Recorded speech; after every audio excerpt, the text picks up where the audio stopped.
Assalamualaikum warahmatullahi wabarakatuh.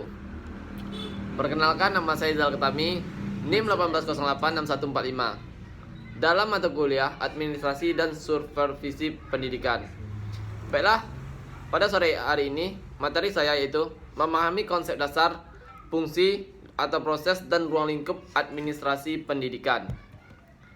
Baiklah, yang pertama yaitu konsep administrasi pendidikan ialah berdasarkan etimologi, administrasi berdasarkan dari bahasa Latin yang terdiri dari ad artinya internship dan ministrate artinya melayani, membantu atau mengarahkan. Jadi pengertian administrasi ialah melayani secara intensif. Dari perkataan administrasi terbentuk kata benda administration. Ditinjau dari katanya, administrasi mempunyai arti sempit dan arti luas. Dalam arti sempit diartikan sebagai kegiatan pencatatan data, surat-surat, informasi secara tertulis, serta penyimpanan dokumen sehingga dapat dipergunakan kembali bila diperlukan. Itu administrasi pendidikan menurut para ahli yaitu ada yang pertama yaitu diartikan sebagai keseluruhan proses kerjasama dengan memanfaatkan semua sumber personil dan material yang tersedia dan sesuai untuk mencapai tujuan pendidikan yang telah ditetapkan secara efektif dan efisien. Dan yang kedua yaitu suatu keseluruhan proses kegiatan bersama dalam bidang pendidikan yang pengkoordinasian, pengawasan, pembiayaan, dan pelapor dengan memanfaatkan fasilitas yang tersedia, baik personal, material, dan spiritual demi tercapainya tujuan pendidikan secara efektif dan efisien. Yang ketiga yaitu menurut Dasuki dan Somantri, yaitu menurut Dasuki dan Somantri, administrasi pendidikan yaitu upaya menerapkan kaidah-kaidah administrasi dalam bidang pendidikan. Selanjutnya, tujuan administrasi pendidikan, yaitu tujuan administrasi pendidikan yaitu pada umumnya adalah agar semua kegiatan mendukung tercapai tujuan pendidikan, atau dengan kata lain administrasi yang digunakan dalam dunia pendidikan diusahakan untuk mencapai tujuan pendidikan.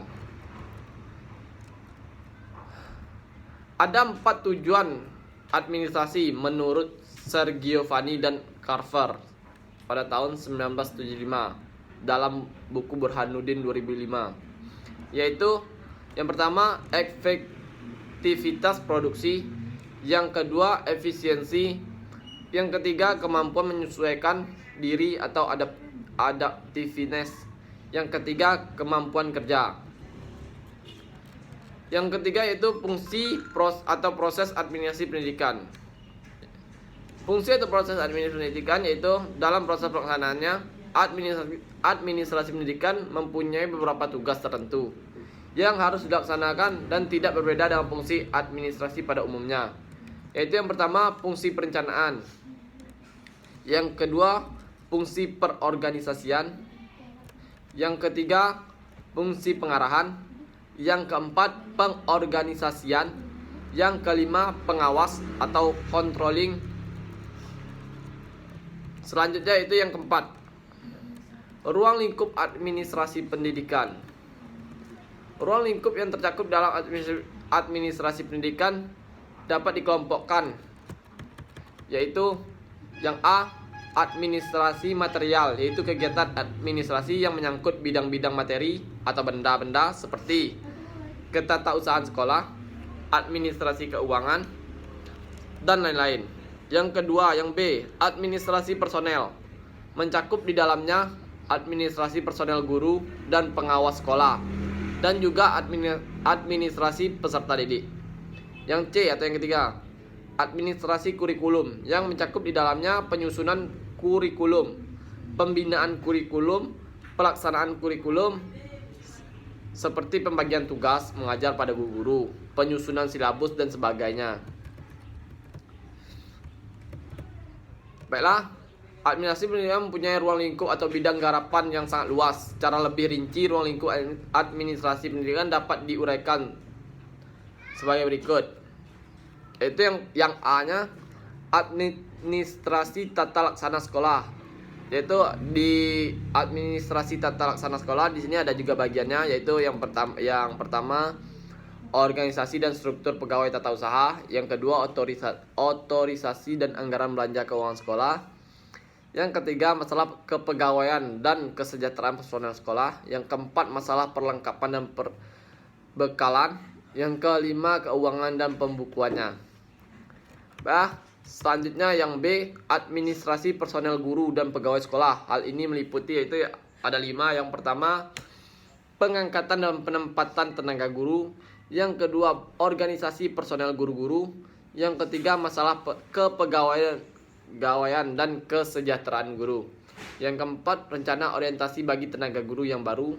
Yang kelima, in-service training dan upgrading guru-guru. Baiklah, selanjutnya yaitu yang C, administrasi peserta didik. Itu ada 4 bagian. Yang pertama, organisasi dan perkumpulan peserta didik.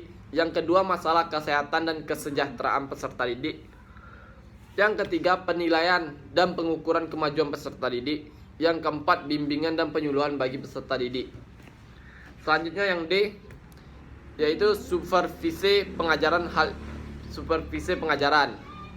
Di supervisi pengajaran ini ada 3 bagian juga, atau 3 fungsi, yaitu yang pertama, usaha membangkitkan dan merangsang guru-guru dan pegawai dalam menjalankan tugasnya masing-masing dengan baik. Yang kedua, usaha mengembangkan, mencari, dan menggunakan metode-metode baru dalam mengajar dan belajar yang lebih baik. Yang ketiga, mengusahakan cara-cara menilai hasil-hasil pendidikan dan pengajaran. Selanjutnya yang E, yaitu pelaksanaan dan pembinaan kurikulum. Dalam pelaksanaan dan pembinaan kurikulum yaitu mempedomani dan merealisasikan apa yang tercantum di dalam kurikulum sekolah yang bersangkutan dalam usaha mencapai dasar-dasar dan tujuan pendidikan, serta pengajaran menyusun dan melaksanakan organisasi kurikulum beserta materi-materi atau sumber-sumber dan metode pelaksanaannya, disesuaikan dengan cara pembaruan pendidikan atau bisa pengajaran serta kebutuhan masyarakat dan lingkungan sekolah. Ya, selanjutnya yaitu F. Setelah E yaitu F.